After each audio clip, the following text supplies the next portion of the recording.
오늘 우리 갈보리 십자가 오늘은 제5장 하겠습니다. 갈보리의 십자가라는 이 책은 계속 주제가 그겁니다. 예수님의 그 십자가, 예수님의 십자가를 우리가 어떻게 받아들이고 어떻게 바라보고 어떻게 믿고 하느냐 하는 그 십자가에 계속 초점이 맞춰지고 있는데, 우리 지난번에는 로마서에서 보았죠. 지난번에는 로마서 7장 보고 또 그 전에는 로마서 6장 보고 그랬죠. 그래서 로마서 6장에서는 죄에서 우리가 자유함을 얻었다라고 하는 걸, 죄를 대하여 죽었기 때문에, 또 7장에서는 율법에 대하여도 우리는 죽었고 그래서 율법에서 벗어났다라고 하는 말씀을 보았고, 오늘은 이제 사실 이 위에 있는 것은 그렇게 중요한 것이 아닌데, 요 아래 이제 성경 본문이 나옵니다. 오늘 제목이 그리스도와 함께 못 박힌 것, 이렇게 제목이 되어 있는데, 사실 요 뒤에 본문이 나옵니다. 갈라디아서 2장입니다. 그러니까 오늘은 갈라디아서로 가는 겁니다. 성경 속에서 로마서에서도 우리가 몇 번 봤지만은 계속 이 그리스도의 십자가에 대해서 말씀하는 대목들이 여러 곳에 있거든요. 그래서 오늘은 갈라디아서 2장 19절에서 20절의 말씀입니다. 자, 이 말씀을 우리 함께 먼저 읽겠습니다. 시작. 내가 율법으로 말미암아 율법을 향하여 죽었나니 이는 하나님을 향하여 살려 함이니라. 내가 그리스도와 함께 십자가에 못 박혔나니 그런즉 이제는 내가 산 것이 아니요 오직 내 안에 그리스도께서 사신 것이라. 이제 내가 육체 가운데 사는 것은 나를 사랑하사 나를 위하여 자기 몸을 버리신 하나님의 아들을 믿는 믿음 안에서 사는 것이라. 아멘. 이렇게 되어 있습니다.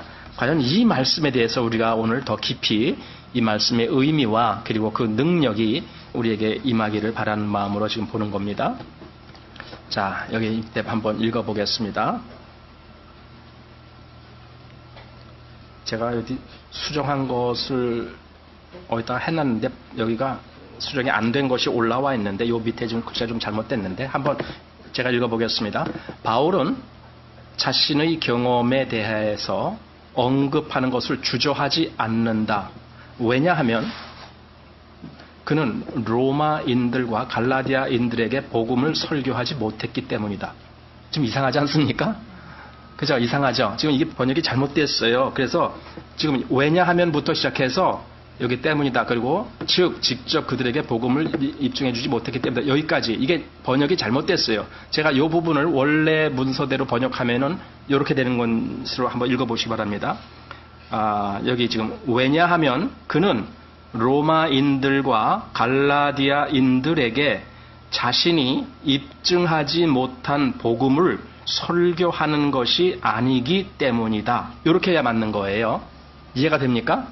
그러니까 바울은 로마서나 갈라디아서에서 여기 지금 주저하지 않았다라는 말이 있어요. 주저하지. 그러니까 이 십자가의 이 복음을 이야기할 때에 단순히 구원받는 복음을 이야기한 것이 아닙니다. 오늘 읽은 이 갈라디아서 2장도 이거 죄사함 받고 구원받는다 그 얘기 아니잖아요. 내가 그리스도와 함께 십자가에 못 박혔다라는 것은 이건 또 다른 차원이거든요. 근데 이런 말을 사도 바울이 아주 담대하게 주저하지 않고 할 수 있었던 것은 사도 바울은 자기가 경험한 것을 이야기하기 때문에 그렇다는 거죠. 자기가 경험하지도 아니한 것을 말하는 것이 아니라 자기가 이미 경험해서 입증된 것, 자기 속에서 입증된 것을 말하기 때문에 사도 바울은 이렇게 담대하게 말할 수가 있었다. 나는 정말 그리스도와 함께 십자가 못 박혔어. 이렇게 말할 수가 있는 거죠. 자기가 경험을 했으니까. 자, 그 얘기인데 여기 지금 번역이 잘못됐습니다. 그래서 다시 말씀드린 겁니다. 자, 그는 그리스도의 죽음에 관하여 로마인들에게 서신을 썼고 이제 갈라디아 서신의 본문 구절에서 그 복음을 요약하고 있는 것이다. 그러나 이제 로마서와 갈라디아서에서 좀 차이를 느끼는데, 로마인들에게 그는, 여기 로마인들 하니까 그런데 그냥 로마서에서는 그렇게만 더 쉬워요. 로마서에서는 그는 뭐라고 했냐면 우리는 또는 우리의 이렇게 복수주어를 씁니다. 우리가 이렇게 됐다, 우리가 십자가에 못 박혔다, 뭐 이런 식으로 썼습니다. 그게 로마서입니다. 그런데 갈라디아인들에게는 나 또는 나는 율법에 대하여 죽었다, 이렇게 1인칭 단수로 쓰고 있습니다. 그러니까 아까 1인칭 복수로 썼을 때는 로마서였고 지금 1인칭 단수로 쓸 때는 갈라디아서입니다. 그만큼 갈라디아서는 사도 바울 자기 자신의 경험에 대해서 더 확신을 가지고 말한다라고 볼 수 있습니다. 자, 그래서 여기 지금 나는 십자가에 못 박혔느니라 이런 말이 있는 거죠. 그래서 이 말 속에서 우리는 갈보리의 구원에 대한 매우 깊은 의미를 구체화할 수 있다. 다시 한번 잘 보세요. 이 말 속에서 우리는 갈보리의 구원에 대한 매우 깊은 의미, 그것을 구체화할 수 있다. 갈보리, 즉 십자가의 구원이라고 하는 개념을 아주 얇게도 생각할 수 있어요. 얇게. 우리가 보통 그것을 이제 뭐 죄사함 받고 그리고 형벌에서 건진받았다. 지옥 안 간다. 이게 아주 얇은 거죠. 그러나 그렇게도 생각할 수 있지만은 그 깊이가 분명히 더 있단 말이죠. 더 있다고요. 그 내용이 다가 아닙니다. 더 있는 거. 그것을 우리가 더 깊은 의미를 여기 구체화할 수 있는 그게 뭐냐? 나는 십자가에 못 박혔다 이거죠. 그러니까 이 이야기는 나는 십자가에 못 박혔다 이 이야기는 그냥 구원의 이야기가 아니라 이거죠. 그냥 죄사함의 얘기가 아니라는 거죠. 그냥 죄사함의 얘기를 한다라면은요, 그 갈보리 십자가를 생각할 때 무슨 얘기를 하느냐? 아, 나도 이제 죄사함 받았어. 나도 구원 받았어. 나도 이제 영원한 형벌에서 건진 받았어. 이렇게 그런 이야기를 할 텐데 사도 바울이 하는 얘기는 그 얘기가 아니거든요. 사도 바울은 나는 십자가에서 못 박혔다 이 얘기를 하는 거거든요. 그러니까 이게 차원이 다른 거죠. 바로 지금 이 저자가 말하고 싶은 내용이 그겁니다. 우리는 십자가에서 이 구원에 대한 깊이를 더 할 수 있는 그런 의미를 여기서 이제 찾을 수 있다는 거죠. 자, 그리고 우리가 그 메시지를 더 쉽게 취하면 취할수록 여기 이 쉽게라는 단어도 조금 그래요. 이게 단순하게, 영어로는 simply 이렇게 돼 있거든요. simply. 단순하게. 그러니까 쉽게라는 말은 수단이 쉽다라는 걸로 여겨지기 때문에 이 단어는 좋은 단어가 아니에요. 쉽게가 아니고 단순하게. 단순하게는 복잡하지 아니하고 분명하고 확실하게 이런 의미도 되어 있습니다. 그래서 단순하게 취급하면 할수록 구원하시는 하나님의 능력으로서의 십자가의 말씀을 더 빨리 입증하게 될 것이다. 구원하시는 하나님의 능력으로서의 십자가. 십자가의 능력이죠. 우리는 십자가를 정적인 것으로만 보려고 그래요. 정적인 것으로 그게 뭐냐면요. 2000년 전의 사건 그걸로만 보려고 그러는 거예요. 지금 현재 일어나는 것은 아무것도 없고 2000년 전의 사건 이게 정적인 거죠. 그러나 여기 지금 능력 즉 동적인 것으로 본다면 지금 내 안에서 무슨 역사를 해요. 그 십자가가 지금 내 안에서 여러분 그런 걸 느끼십니까? 그 십자가를 볼 때에 과거 2000년 전의 십자가로만 보이는 것이 아니라 지금도 내 안에 살아있는 십자가. 주님이 내 안에 살아계시죠. 지금도 살아있는 십자가. 그 보혈의 공로, 그 보혈의 능력, 보혈의 역사 때문에 나는 지금도 그것을 느끼고 있는 그런 위치죠. 자, 여기 바울은 타락 이래로 모든 인간 생활의 중심되는 원천인 나는 십자가에 못 박혔다고 외친다. 인간 중심, 인간 생활의 모든 중심, 그러니까 타락 이래로 사실 그렇죠. 타락했기 때문에 나가 중심인 거예요. 타락한 사람의 특징은 항상 자기가 중심이라는 거죠. 그래서 모든 판단 기준을 자기가 갖고 있고 그리고 항상 정의의 위치에 자기를 둡니다. 그래서 자기가 항상 옳은 걸로 보기 때문에 자기와 다른 모든 상대는 잘못된 걸로 보려고 하는 거죠. 왜 그러냐? 이게 지금 타락한 인간의 특징이다 이거죠. 그래서 타락한 인간은 그 생활 중심에서 항상 원천이 나라고 하는 거죠. 근데 사도 바울은 그 나가 십자가에 못 박혔다라고 얘기하는 거예요. 이건 대단히 충격적인 이야기죠.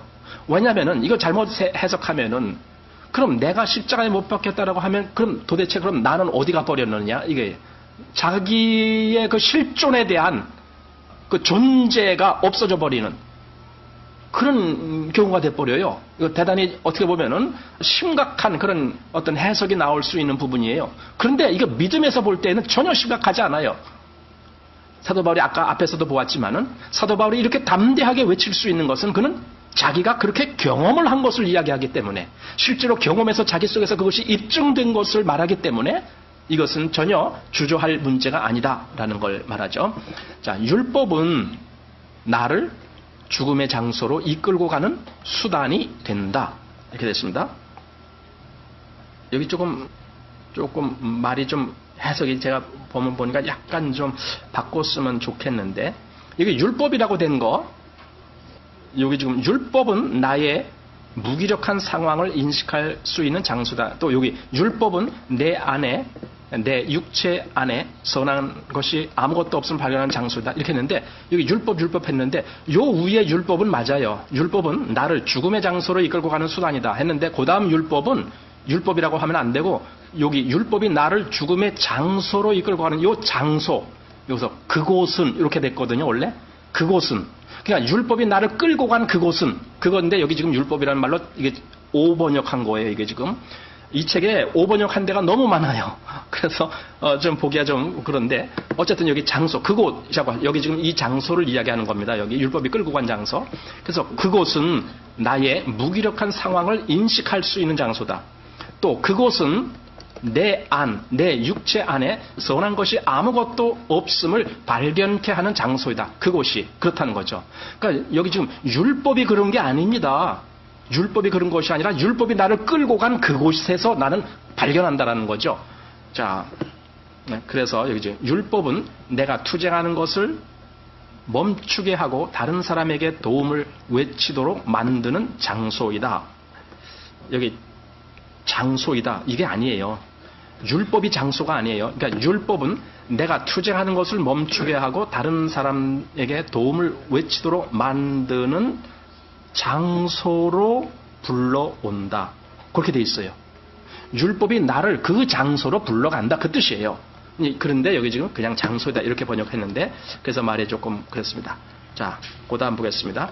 그 율법은 나를 바로 그런 장소로 데리고 가서 율법을 순종치 못한 순전한 무능력으로 율법에 대하여 나를 죽게 만든다. 지금 계속 율법이 이렇게 한다. 율법이 이렇게 한다. 율법이 나를 어디로 끌고 간다. 율법이 나를 이렇게 하게 만든다. 이렇게 만들어요. 우리가 이제 이미 로마서에서 볼 때에 바로 그 내용이 거기에 있었던 거죠. 율법으로 우리가 정말 뭡니까? 죄를 깨닫고 죄로 심히 죄되게 만들고 또 율법으로 내가 율법으로 말미암아 율법을 대하여 죽었나니 이런 말을 하게끔 하는 것이 율법이죠. 그래서 율법이 바로 그런 장소로 데려간다 하면서 율법을 순종치 못한 순전한 무능력으로 율법에 대하여 나를 죽게 만든다. 그때에 나는 그리스도의 죽음 속으로 나 자신을 숨기려고 도망간다. 여기 잘 보셔야 됩니다. 그때에, 지금 그때가 언젠데 율법이 나를 그곳으로 끌고 가서 거기서 나를 정말 죽게 만드는 거죠. 그랬을 때에 여기 지금 율법에 대하여 나를 죽게 만든다. 그랬을 때, 그때, 바로 그때. 그러니까 이것은요, 말은 지금 쉽지만은 실제 상황으로 그렇게 된다는 것은 쉬운 경우가 아니라고 저는 보여집니다. 정말 율법으로 말하면 내가 죽었군요. 정말 내가 죽은 자군요. 이렇게까지 되기 전까지는 지금 이 말이 해당이 안 되겠죠. 그래서 정말 내가 죽은 자다라고 그렇게 자기가 그것을 바라볼 수 있을 때 바로 그때 나는 그리스도의 죽음 속으로 나 자신을 숨기려고 도망간다. 이제 비로소 내가 그리스도 안에 나를 숨기려고 가게 되는 그런 상황에 맞닥뜨리는 겁니다. 그래서 그걸 뭐라고 그리는 거냐? 바로 이것이 내가 그리스도와 함께 죽은 것이다. 이렇게 말하는 겁니다. 그러니까 실제로 내 안에서 내가 그리스도 안에 나를 숨기고 정말 나를 그리스도 안에서 같이 거기다 나를 도피 장소로 그렇게 나를 보내지 아니하고는 내가 그리스도와 함께 죽었다라는 말을 할 수는 없다라는 거죠. 그러니까 내가 그리스도와 함께 죽었다라는 말을 한다는 것은 바로 내가 율법으로 말미암아 율법을 향하여 죽은 자로서 그리스도에게로 나를 도피시키는 그런 경우에서 나는 바로 이것을 발견하게 된다라는 거죠. 아마 사도 바울이 지금 그렇게 발견했을 거라고 보여집니다. 자, 우리는 하나님의 말씀이 한 가지 적용으로 소진될 수 없다. 하나님의 말씀이 그냥 한 가지로 끝나지 않는다. 그거죠. 또 다른 복합적인 의미를 갖고 있다라는 거죠. 바로 그렇게 소진될 수 없다는 것을 기억할 필요가 있다. 하나님이 우리를 인도하실 때 우리는 넓은 의미를 갖고 열려있는 십자가의 말씀을 발견하게 된다. 자, 그래서 자꾸만 지금 우리가 더 십자가의 그 깊이를 더해갈 수 있는 의미가 바로 거기서 나온 거예요. 그냥 예를 들어 예수님의 십자가 하면은 딱 하나만을 의미하는 걸로 끝난다라면은 우리는 더 들어갈 필요가 없겠죠. 그냥 그걸로 끝이니까. 그런데 여기 지금 하나님의 이 말씀은 우리가 적용할 때에 하나로 끝나는 것이 아니라 계속 더 들어갈 수 있는 뭔가가 있다라는 거죠. 그래서 우리로 하여금 자꾸 그 길로 가게 하기 위해서 인도하시죠. 그래서 우리가 현재 내가 갖고 있는 또 내가 알고 있는 내가 누리고 있는 그 상태로 만족되는 것이 아니라 나는 더 깊은 것을 원하죠. 나는 그리스도를 알아도 더 깊이 알기를 원하고 내가 주님과 같이 동행할 때도 더 깊은 삶으로 나아가기를 원하고 자꾸만 이렇게 더 깊은 어떤 것을 원하도록 만들어주죠. 왜냐면은 하나님의 말씀이 한 가지로 끝나는 것이 아니라 계속 우리로 하여금 더 깊은 곳으로 인도하는 그런 역할을 하기 때문에 이 십자가의 말씀은 가장 깊은 필요를 충족시켜준다. 처음에 우리는 죄의 속박과 관련하여 그리스도와 함께 죽은 우리의 모습을 이해한다. 맞죠? 우리 처음에 십자가를 바라볼 때 우리는 이것부터 죄의 속박과 관련해서 그리스도와 함께 죽었다. 그 다음에 우리가 우리를 위해 죽으신 십자가의 주님을 바라볼 때 로마서 6장 6절에서의 바울의 선언을 듣게 된다. 뭐냐? 우리의 옛사람이 그리스도와 함께 죽었느니라. 이 말을 이제 듣게 되는 거죠. 자, 그리고 우리는 자신을 죄에 대해서 죽은 자로 여긴다. 그러니까 나도 여기 그리스도와 함께라는 요 말이 있어요. 함께. 그래서 나도 죽었군요 라고 그렇게 여기게 돼요. 자, 또한 우리는 분과 악의와 회방과 거짓말 이런 옛사람과 그 행위에 속한 것을 벗어버린다. 이건 골로새서 3장의 말씀인데 그런 말을 듣는 거죠. 우리는 십자가의 말씀이 모든 믿는 자에게 하나님의 능력이 됨을 기쁨으로 입증케 된다. 여기 능력이 된다라고 말하는 것은요. 그것이 나에게도 실제로 그렇게 된다라는 거죠. 능력이라는 것이 그겁니다. 나에게도 실제로 그렇게 됐을 때 나는 그 말씀이 능력이야. 그 말씀은 능력이 있는 말씀이야. 예를 들어 우리 히브리서 4장에 있는 말씀. 하나님의 말씀은 살아서 운동력이 있어 좌우의 날선 어떤 검보다도 예리하여 영과 혼과 및 관절과 골수를 찔러 쪼개기까지 하나니 이렇게 했을 때 그럼 실제로 그 하나님의 말씀에 의해서 내가 내 속에서 정말 그것에 찔려지는 거죠. 그래서 그 말씀에 의해서 내 속이 구별이 되지고 분별이 되지고 막 이런 역사가 일어났을 때 나는 그 말씀을 딱 볼 때에 이 말씀은 능력이 있는 말씀이야. 이렇게 말할 수 있거든요. 그러니까 말씀에 능력이 있다라는 것은 그 말씀이 실제로 내 안에서 그렇게 역사한다라는 뜻이죠. 그렇게 됐을 때 말씀에 능력이 있다라고 말하는 거죠. 그리고 살아계신 그리스도가 자기를 통해서 하나님께 나아가는 자들을 온전히 구원하실 수 있다는 것을 발견했는다. 이게 온전이라는 개념을 또 우리가 알아야 된다. 그냥 죄사함에서의 구원이 아니고 여기서 온전히 구원이라는 것은 하나님이 계획하신 그 구원의 전체 크기의 분량 그거 다 그 뜻입니다. 이렇게 우리를 구원하신다라는 거죠. 이것을 우리가 발견하게 된다라고 지금 한 겁니다. 그러나 이제 하나님이 이제 우리를 인도하시는데 그러나 조만간 우리는 더 깊은 구원을 필요로 한다는 것을 알게 된다. 우리 자신이 죄에 대해서 죽고 또 육체의 분명한 일에서 구원을 발견했을지라도 우리의 삶은 아직도 상당한 정도로 자기중심적인 상태에 있기 때문에 그렇기 때문에 우리는 뭔가 더 발견하게 나가게 된다. 실제로 우리가 더 발견하는 이유는 그겁니다. 만약에 내가 나의 현재 상태에서 만족한다라면, 다 만족한다라면, 내가 모든 것에 대해서 난 충분히 나는 주님의 뜻을 이루고 있다. 이렇게 만족할 수 있다라면 더 깊은 것을 구하지는 않을 겁니다. 그런데 실상은 그렇지를 못하거든요. 내가 나의 삶에서 난 오로지 정말 하나님의 완전한 기쁨을 위해서 난 살고 있어. 이렇게 되지가 못하거든요.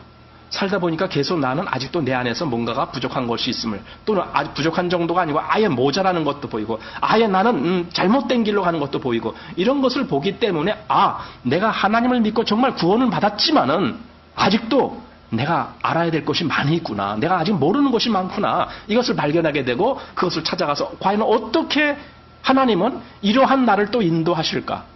내가 이렇게 잘못된 길로 가고 있는데 어떻게 하나님은 나 같은 사람도 인도하실 수 있을까를 기대하게 되는 거죠. 하나님, 정말 하나님의 그러한 역사가 내 속에서 있게 좀 해주십시오. 내가 정말 잘못된 길로도 가는데 나 정말 여기서 나가고 싶습니다. 난 이러한 잘못된 것을 난 이기고 싶습니다. 그런데 내가 잘 모릅니다. 하나님이 좀 인도해 주십시오. 이렇게 하면서 그 기도로 끝나는 것이 아니죠. 그렇게 기도한 사람은 당연히 그렇게 나갈 수 있는 길을 찾기 위해서 말씀을 뒤져보게 되죠. 말씀만 뒤져보는 것이 아니라 또 신앙의 선배들이 쓴 책도 읽어보게 되죠. 또 교제도 나누게 되죠. 교회에 모여서 다른 어떤 형제 자매를 통해서 또 서로 이렇게 교통을 나누면서 어떤 자매는 어떻게 이겼을까? 어떻게 이러한 길을 뛰어넘었을까? 이런 것들을 또 듣게 되죠. 그래서 이런 모든 과정을 통해서 하나님이 나를 점점 더 그 길로 인도하신다는 것을 어느 날 알게 되죠. 그래서 발견케 되는 겁니다. 이제 그런 과정 속에 우리가 중요하게 받아들여야 될 것 중에 하나가 바로 그겁니다. 내가 십자가에서 그리스도와 함께 죽었다라고 하는 이 사실, 바로 이것에 근거해서 우리의 모든 신앙적인 삶이 완전히 바뀌어지는 거죠. 그래서 이것을 더 발견해야 된다라는 뜻입니다. 그래서 여기 아직도 우리는 자기중심적이다. 자기중심. 그래서 신앙도 자기중심적으로 하는 사람은 금방 보여요. 기도도 자기중심 기도밖에 할 줄 몰라요. 그리스도 중심이 아니에요. 성경은 분명히 우리로 하여금 기도할 때에 어떻게 기도하라라는 말씀이 분명히 있어요. 예를 들어 우리가 주기도문이라고 하는 거, 주기도문 사람들 잘 외우잖아요. 주기도문. 그런데 보세요. 너희는 이렇게 기도하라 하면서 하늘에 계시는 우리 아버지 이름이 거룩히 여김을 받으시오며 나라가 임하옵시며 뜻이 하늘에서 이루어진 것 같이 땅에서도 이루어지이다. 그럼 여기까지 지금 앞에서 이루어지이다 여기까지 쫙 보세요. 여기서 나에 대한 거 한마디나 있습니까? 한마디도 없어요. 하늘에 계시는 우리 아버지, 아버지의 이름이 거룩히 여김을 받으시며 또 아버지의 나라가 임하옵시며 그 다음에 또 아버지의 뜻이 하늘에서 이룬 것 같이 이 땅에서도 이루어지옵소서. 전부 하나님 아버지에 대한 기도예요. 이게 그리고 뒤에 가서 이제 오늘날 우리에게 이제 나한테로 오는 거야. 우리에게 일용할 양식을 주옵시고 우리가 우리에게 죄진 자를 사하여 준 것 같이 우리 죄를 사하여 주옵시고 우리를 시험에 들게 하지 마옵시고 다만 악에서 구하옵소서. 이제 비로소 우리에 대한 얘기가 나온 거죠. 앞에는 전부 하나님에 대한 기도가 나오는 거죠. 그럼 과연 오늘날 기도가 그렇게 되든가 이거죠. 그러나 많은 경우는 그렇지 않다라는 걸 우리가 알게 되죠. 물론 앞에서 한두 마디 하나님은 뭐 이름이 어쩌고 저쩌고 이야기할 수 있어요. 그러나 중요한 것은 그게 아닙니다. 내 기도의 중심이 뭐냐라는 거예요. 내 기도하는 내 마음의 중심이 뭐냐라는 거예요. 내가 진정으로 하나님의 나라를 위한 기도를 간구하고 있던가? 갈망하고 있던가? 내가 정말 하나님의 그 거룩하신 이름, 그 이름의 영광을 위해서 내가 정말 마음에서 그렇게 간구하고 있던가? 이런 기도의 중심이 뭐냐라는 거죠. 그랬을 때 우리는 참으로 하나님의 그 말씀하신 기준과 너무나 동떨어진 곳에 있지 않나. 너희는 먼저 그의 나라와 그의 의를 구하라 했는데도, 그의 나라와 그의 의를 구하라 했는데도 항상 그것보다는 나한테 닥친 일, 그것이 늘 내 기도의 중심이 되지 않을까. 바로 그런 것은 내가 아직도 이 넓은 위치에 들어가질 못했다라는 걸 의미합니다. 왜냐하면 지금 보세요. 아니 십자가라는 것은요. 그리스도의 십자가는 나는 거기서 죽었다 하는데 솔직히 내가 거기서 죽었다라면은요. 나는 나를 위한 그 모든 목적을 다 포기된 거죠. 나를 위한 목적. 아니 죽은 사람을 위해서 뭘 합니까? 죽은 사람을 위해서 좋은 옷을 입히면 뭐합니까? 죽은 사람을 위해서 좋은 음식을 먹게 하면 뭐합니까? 그 제사 지내는 거죠. 그죠? 그러니까 죽은 사람을 위해서 한다는 것이 의미 없다라는 걸 안단 말이죠. 그래서 정말 내가 그리스도와 함께 십자가에 못 박혔다라고 생각된 사람은요. 자기를 위한 것이 아니라 이제는 주님을 위한 마음이 돼버려요. 자기를 잃어버려요. 상실하죠. 자기를. 자, 또 봅시다. 봉사에 있어서 자기 만족이나 자기 정력, 또 고통당할 때의 자기 연민, 사람의 칭찬을 쫓는 자기 추구, 또 시련의 시기에 자기 도취나 자기 판단, 또 다른 사람과의 접촉에서 자기 민감성, 상처받을 때의 자기 방어, 종종 삶을 거의 짐이 되게 만드는 자기 염려, 이 모두가 다 뭐예요? 자기중심적인 모습이다. 자기중심, 이게 자기중심. 그러니까 이 위에서 열거된 거 보세요. 사실은 그게 다죠 뭐. 보통 사람들 살아가는 모습이 이게 다죠. 근데 여기 지금 빠진 게 있잖아요. 우리가 여기 지금 보세요. 고통당할 때 자기 연민, 사람에게 칭찬될 때 자기 추구, 또 시련 뭐 이런 거 할 때 자기 판단, 자기 도취. 여기 지금 뭐가 빠졌어요? 하나님 없잖아요. 그리스도 없잖아요. 이게 뭐예요? 그러니까 사실은요, 내가 그리스도와 함께 십자가에 못 박혔다라고 했지만은, 입은 그렇게 얘기했지만, 내 생각의 중심은 아직도 자기가 중심이죠. 그래서 이게 거짓된 고백이에요. 거짓된 고백. 내가 죽었다? 아니야. 그 거짓말이에요. 자, 그 다음 봅시다. 자기 정력으로 온전히 그리스도의 것이 되고자 하는 욕구를 갖고 있는 우리는 종종 스스로를 그리스도와 갈라놓고 우리의 활동의 근원을 망각한 채 새 열심으로 그리스도를 위해 일할 것을 추구한다. 사실은 욕구는 있어요. 나도 정말 그리스도의 일을 하고 싶다. 이런 욕구는 있어요. 그래서 그걸로 이제 새 열심을 추구합니다. 그런데 보십시오. 그러나 우리가 그리스도를 위한 우리의 모든 피조물의 활동이 아무런 소용이 없음을 눈뜰 때까지는 우리의 수고의 영적인 열매는 거의 없다는 것을 알게 된다. 그러니까 이렇게 수고는, 여기 새 열심이라고 했어요. 새 열심. 이렇게 열심을 내고 뭔가 새로운 활동을 하고 나 그리스도를 위해서 뭔가 합니다. 이렇게 하지만 실제적으로 결과, 여기 열매는 거의 없다라는 거죠. 거의. 왜 그러느냐? 아직도 이 사람은 자기라는 것에서 벗어나질 못하기 때문에, 자기라는 것에서 깨어나질 못하기 때문에, 그것이 깨어지지 않았기 때문에, 그래서 항상 이 사람의 활동하는 속에는요, 주님을 위해서 뭘 한다 할지라도 자기가 보기에 좋은 걸 하게 돼 있어요. 예를 들어 쉽게 한번 생각해 보시다. 누가 선교사로 외국에 나간다 할 때에 자기가 딱 보는 거예요. 아, 선교사로 난 중국에 가야 좋겠다. 중국에 가서 난 이렇게 해야 되겠다. 그런데 그게 하나님 뜻입니까? 자기 뜻입니까? 대부분 자기 뜻일 수가 있죠. 하나님 뜻이라면은 자기가 어딜 가고 싶다라고 말하기 전에 하나님께 기다려야 되겠죠. 하나님, 나 정말 하나님의 이 뜻을 따라서 복음을 전하는 사람으로 살기를 원합니다. 그러나 하나님, 나를 어디로 보내주시든지 제가 그곳에 가겠습니다. 그러면 나를 하나님이, 너는 저 아프리카 저기 거기 소말리아로 가라. 그래도 예, 하나님 가겠습니다. 이렇게 해야 되겠죠. 그런데 대부분은 자기가 딱 물색을 해놔요. 어디가 좋을까? 여기 가면 뭐 어떻고, 저기 가면 아는 사람도 있는데 뭐 이렇게 해놓고 거기를 떼거나 가는 겁니다. 그럼 이건 뭡니까? 하나님의 일을 한다라고 하지만 결국은 이건 하나님의 열매가 아니고 자기 열매를 맺는 거죠. 그럼 제가 하나의 예를 든 거예요.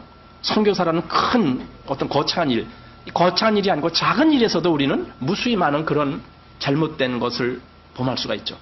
그래서 열매가 거의 없다. 자, 이런 점에서 하나님의 영은 십자가의 말씀을 구원의 신선한 축복의 메시지로 이끄는 것이다. 바로 이런 때 십자가의 말씀, 바로 여기서 우리가 바른 뭔가를 찾아야 된다라는 거죠.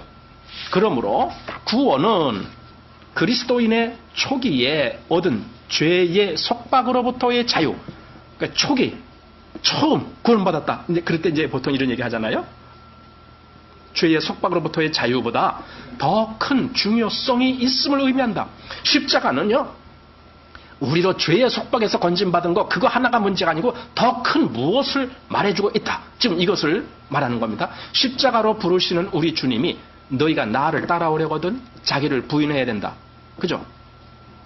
아무든지 나를 따라오려거든 자기를 부인하고 자기 십자가를 지고 나를 쫓을지니라 그랬잖아요. 그러니까 자기를 부인한다. 잘 보세요. 너희가 나를 따라오려거든, 이건 너희가 구원받으려거든, 너희가 죄사함 받으려거든 이렇게 말한 것이 아닙니다. 죄사함 받으려거든 거기에는 이게 필요가 없어요. 우리가 죄사함 받는 데는요, 자기 부인 이런 거 몰라도 돼요. 거기서는 나 죄사함 받았어?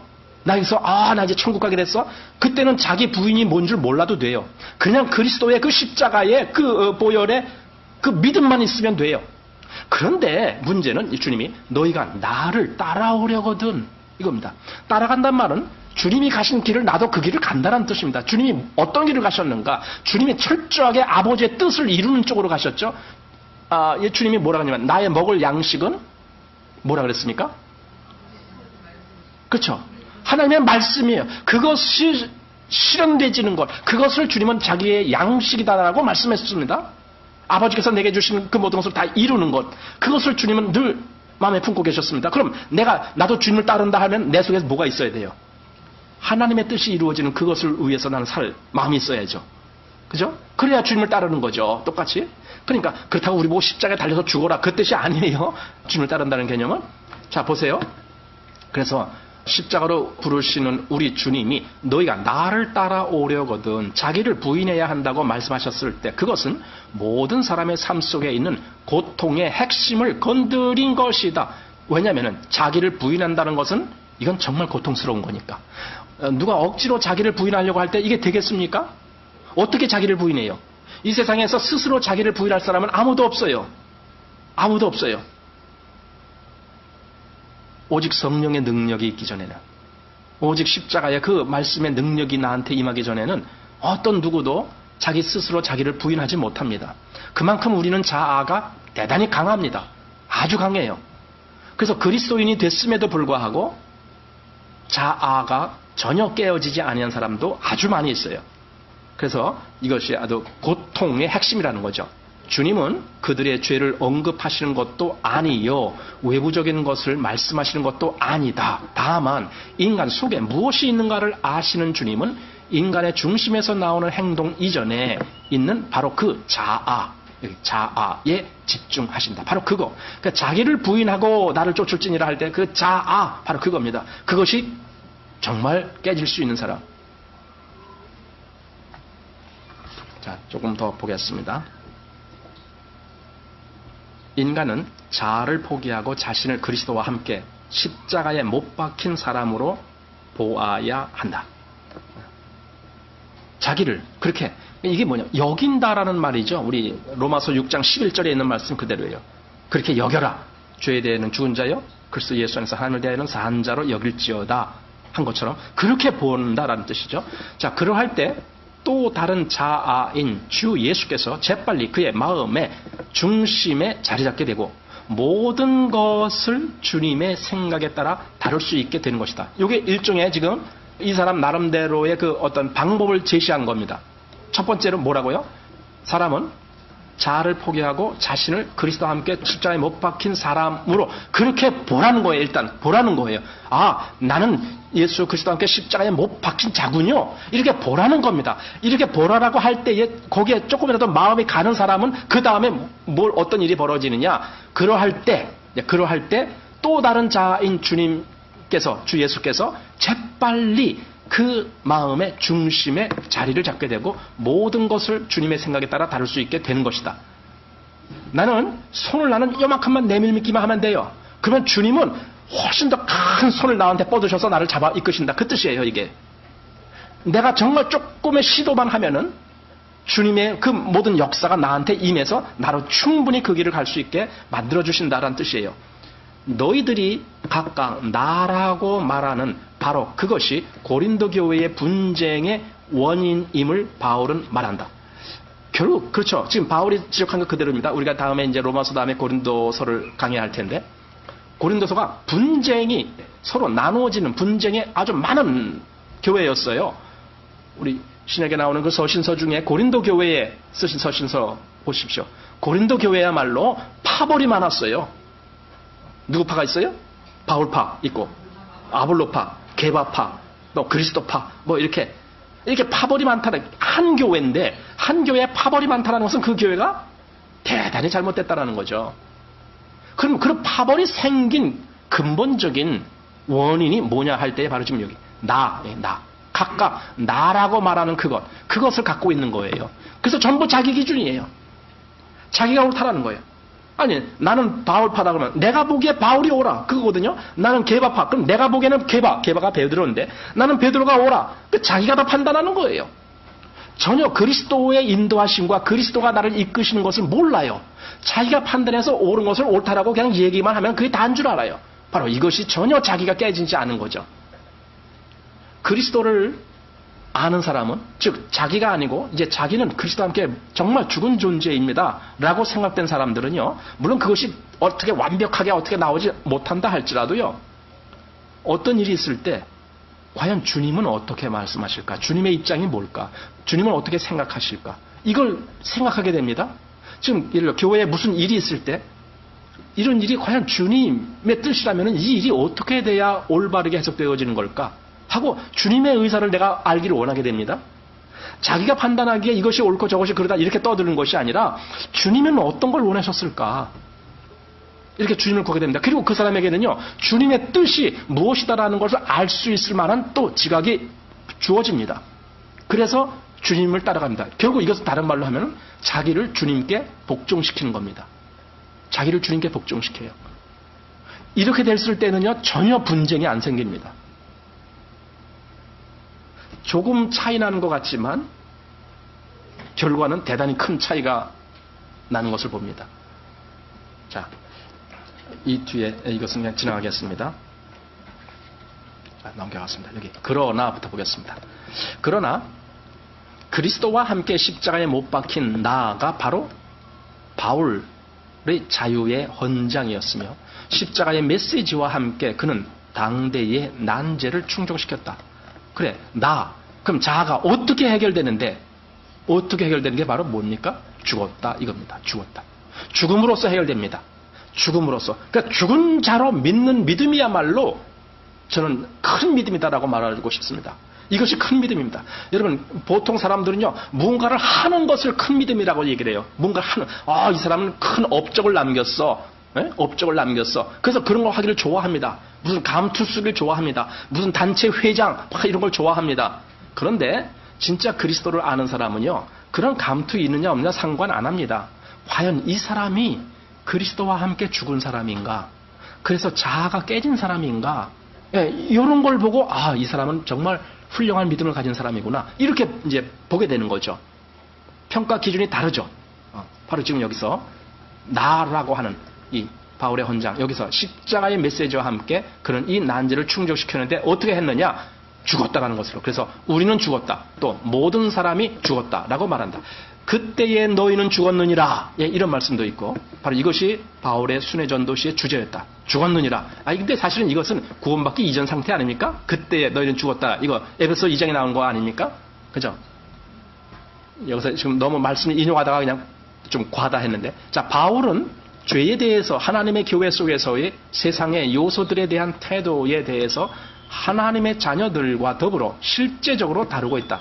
그가 서신을 보내고 있는 사람들은 바울 자신이 그의 삶 속에서 바로 그 진리를 실천하고 있는 것을 잘 안다. 그는 높은 자리를 쫓지 않았으며 자신이 십자가에 못 박혔음을 말한다. 심지어 바울은 자신이 그리스도의 사도로서 존경받는 자가 되었을 때에도 그렇게 하였다. 뭐라고? 나는 아무것도 아니라고. 나는 아무것도 아니라. 고린도전서 어디인가 15장입니까? 내가 다른 사도들보다 많이 수고하였으나 그러나 내가 아니요. 나와 함께한 하나님의 은혜로다. 이 얘기를 하잖아요. 그러니까 내가 아니라면 내가 한 게 아니다라는 거죠. 내가 한 게 아니야. 내가 잘나서 한 게 아니야. 이건 하나님의 은혜의 역사였어. 은혜가 그 강권적인 은혜가 그렇게 역사하게 만든 거야. 이렇게 하는 거죠. 그래서 나는 아무것도 아니니라고 바울은 고린도인들에게 쓴다. 그리고 나는 모든 성도 중에 가장 작은 자라고 바울은 에베소 교인들에게 말한다. 모든 성도 중에 가장 작은 자. 사도 바울은 종종 그런 이야기를 하죠. 더 이상 나는 그의 생명의 전체적인 정신이 될 수 없다. 그는 그리스도를 위해서 모든 것을 잃은 바 됐으며 그리스도를 위해서 모든 것을 배설물로 여겼다. 근데 우리말에는 참 점잖은 말로 썼지만은요, 이게 원래 단어는 똥이에요. 모든 것을 똥으로 여겼다는 거예요. 우리 똥이라고 하면은 누가 그걸 좋아하겠습니까? 정말 눈살 찌푸리고 코 막고 이렇게 가게 되잖아요. 그렇게 본다는 겁니다. 그게 뭔데? 자기한테 유익하던 것, 전에 나에게 유익하던 것을 내가 다 배설물로 여기고 그랬다고 얘기했잖아요. 지금 그 얘기한 거거든요. 그리스도와 함께 십자가에 못 박혔다는 것은 바울의 변치 않는 선언이다. 모든 관점을 그는 그리스도의 죽음과 결과에 대해서 말하고 있다. 그는 갈보리를 모든 사실의 근간이 되는 것으로 보며 진리의 모든 전개에 있어서 결코 십자가의 비추임을 넘어서지 않는다. 비추임? 뭡니까 이게? 빛. 십자가의 빛. 그냥 빛 그리면 되는 거예요. 빛. 그죠? 비춤. 하여튼 그럽니다. 자, 갈라디아서 2장 20절에 사용한 헬라어 말은 함께 못 박혔다는 것을 의미한다. 즉 함께 못 박혔다라는 말은 우리가 믿음 가운데 반드시 지녀야 할 진리다. 그러한 구원의 계속성. 구원은 한 순간에 딱 끝내는 그런 구원이 아니라, 구원이라는 것은요, 계속 내 삶에서 나를 계속 끌고 가요. 이거 구원의 연속성이라고 말하는 거예요. 그래서 이 구원의 연속성을 안다면 우리의 믿음은 반드시 이 사실에 기초를 둬야 돼. 우리의 믿음은 바로 그런 믿음이 있어야 된다는 거예요. 구원의 연속성의 믿음. 즉 내가 언제 한번 구원받았어라는 그런 어떤 단편적인 것이 아니라 계속 오늘도 내일도 계속 주님이 나를 이끌고 하시는 그 길을 나는 계속 가면서 주님을 더 깊이 알게 되는 이런 구원의 연속성, 바로 우리의 믿음은 거기에 가야 된다는 거예요. 거기에.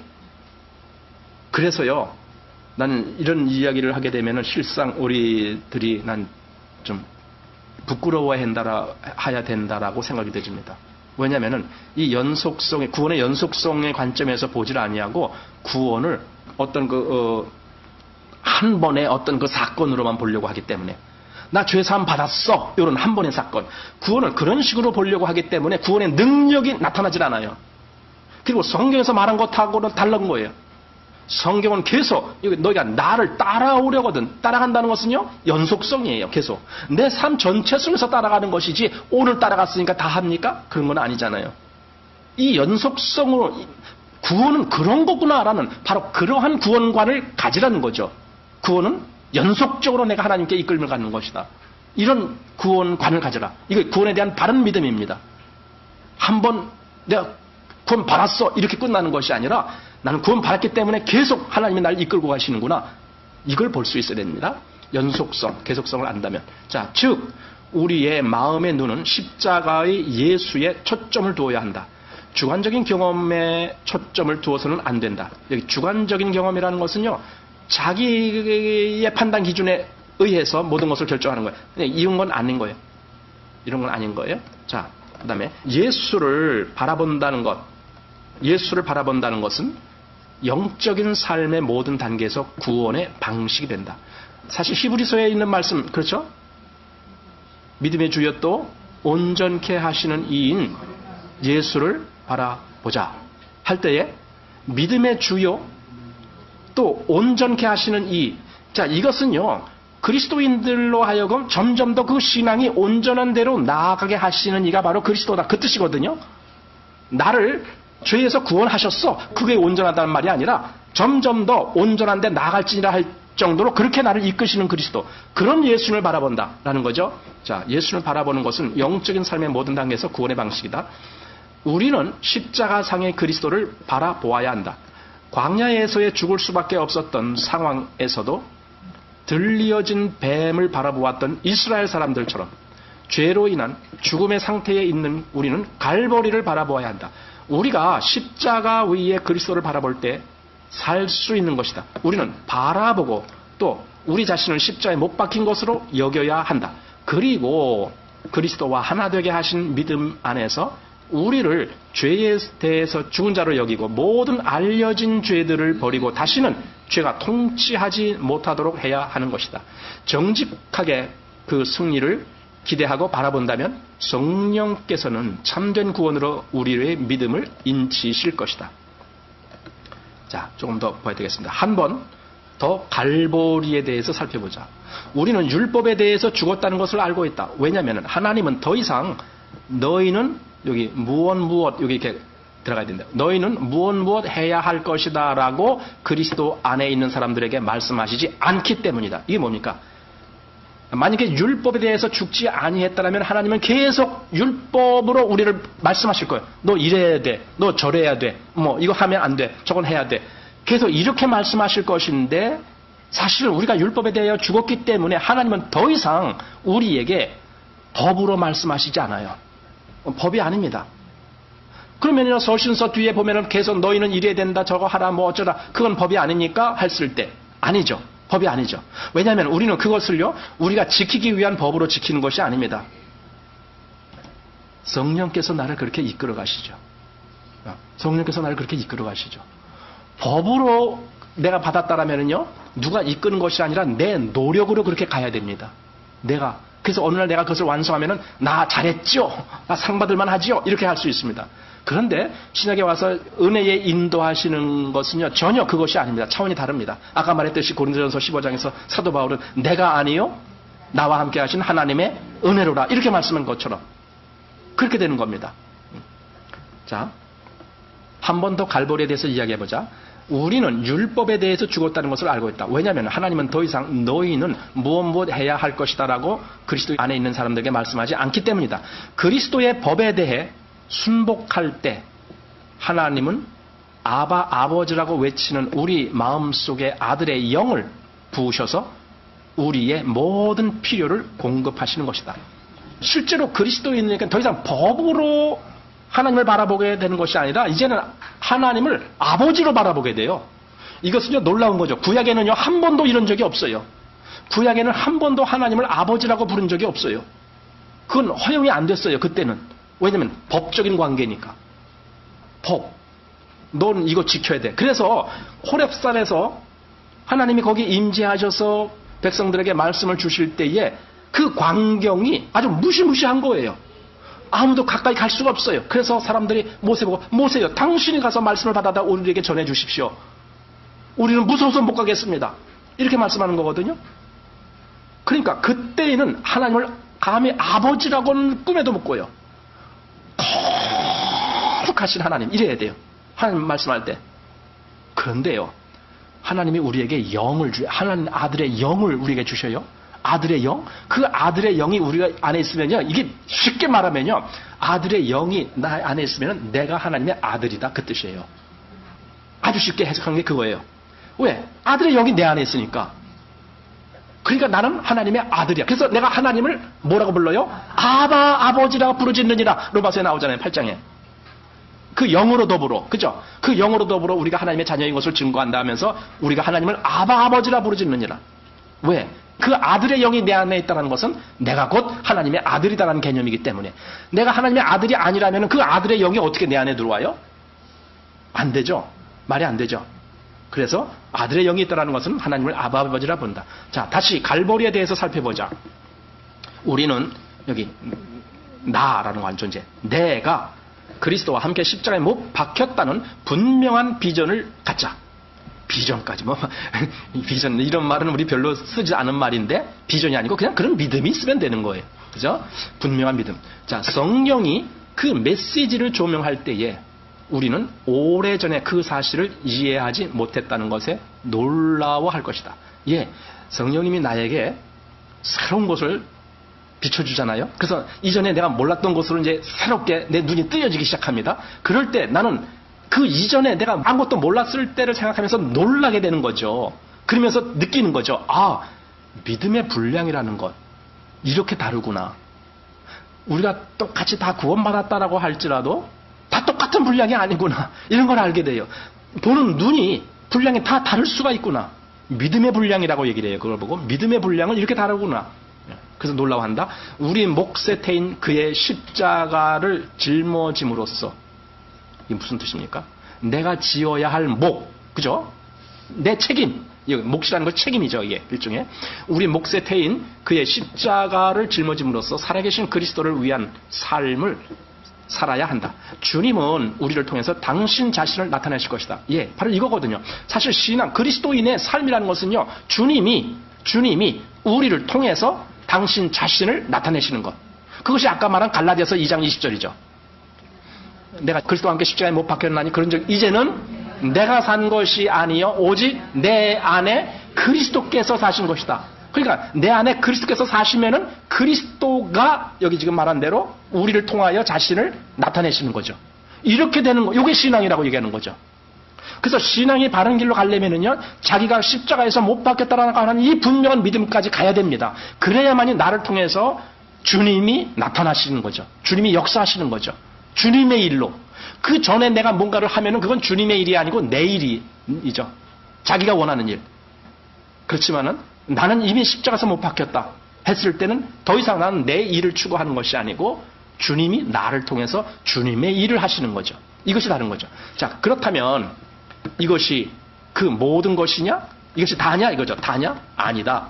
아니다. 그럼 뭔데? 죽으시고 살아나신 그리스도는 우리들 안에 내주하신다. 이제 또 놀라운 겁니다. 주님이 내 안에 내주하신다는 개념.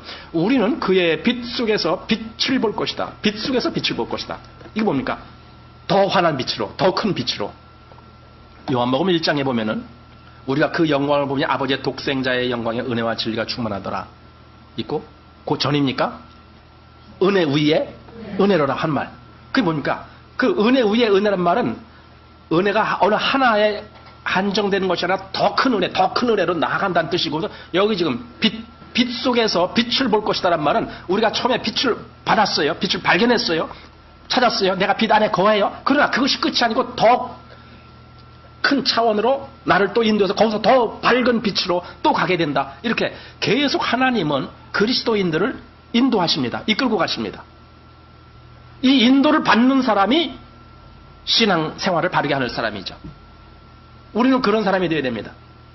그냥 구원받았어 이게 아닙니다. 우리는 그걸로 만족하는 게 아닙니다. 계속 이 빛 가운데로 인도를 받는 사람, 바로 그런 사람이 우리가 원하는 사람입니다.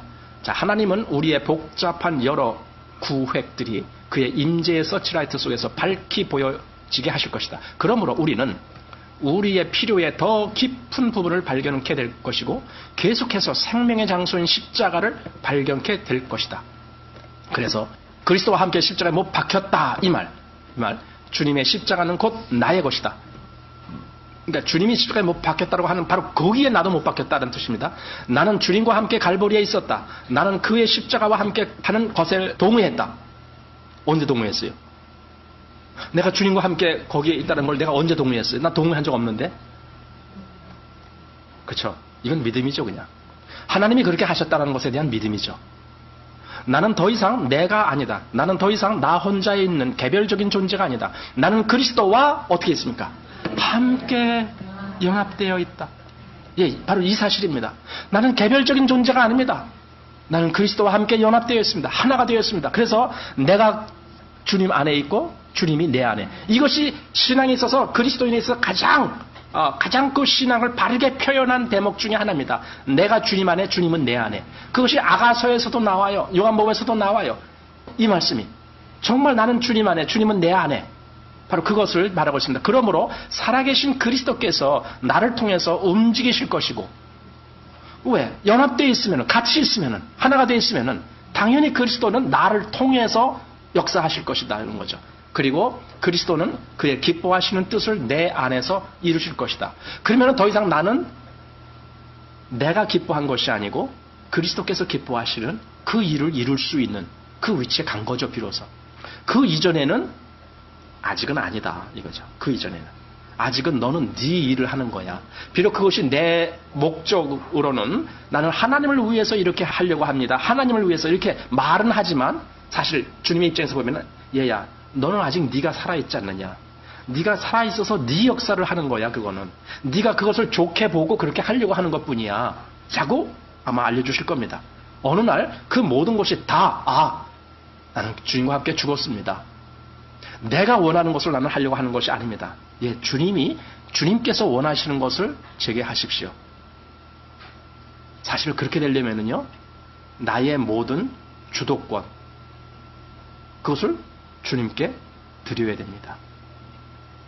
나를 주님께 드리는 거예요, 그게. 나를 주관하는 그 권한을 나는 주님께 맡길 수 있어야 됩니다. 자전거를 타고 가는 사람들은 알 겁니다. 자전거를 두 사람이서 타고 간다고 하면 생각해봅시다. 앞에 있는 사람이 뭘 잡아요? 핸들을 잡아요.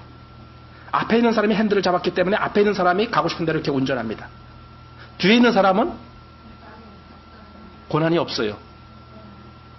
다만 이런 경우는 있어요. 앞에 있는 사람이 자기가 원하는 대로 안 가니까 방해를 놓을 수는 있어요. 어떻게? 막 이렇게 간지럼 시킨다든가 이렇게 눈을 가린다든가 뭐 이렇게 하고 방해 놓을 수는 있어요. 그러나 이제 주님이라면 다르겠죠. 어쨌든 처음에는 내가 그 앞에 탔단 말이죠. 내가 그 앞에 탈 수 있으면은 비록 그 길이 좋은 길로 간다 할지라도 그건 내 뜻대로 가는 거예요. 주님이 원하는 뜻은 그것이 아닐 수가 있어요. 그러나 내가 그리스도와 함께 죽었다라고 할 때에 그 다음에 나는 나와 함께 하시는 분은 주님이십니다 라고 한다면은 나는 그 앞자리를 주님께 드립니다. 주님이 원하시는 곳으로 가십시오. 저는 기쁘게 주님과 함께 거기에 가겠습니다. 나는 기쁘게 주님과 함께 동행하겠습니다. 주님이 원하시는 곳으로 가십시오. 이렇게 되는 거죠. 그랬을 때에 정말 주님께서 원하시는 길로 나를 같이 데리고 가실 것이죠. 이것이 그리스도인의 신앙의 모습이다라고 생각이 됩니다. 오늘 여기까지 해서 마치겠습니다. 말이 좀 어렵죠? 어려워요. 사실은 어려워요. 이 신앙은 절대로 쉬운 신앙이 아닙니다. 절대로 우리가 얕은 것을 이야기하는 것이 아닙니다. 제가 보기에는 아마 그리스도인 20명 중에 1명 정도가 이 신앙에 갈까 말까 하여튼 그 정도로 이건 결코 쉬운 길은 아닙니다. 그렇지만은 저는 정말 가치 있는 길이다라고 생각됩니다. 그리스도인이라면 내가 그리스도와 함께 그 길을 가는 것은 정말 가치 있는 길이다라고 생각이 됩니다. 이제 기도하겠습니다.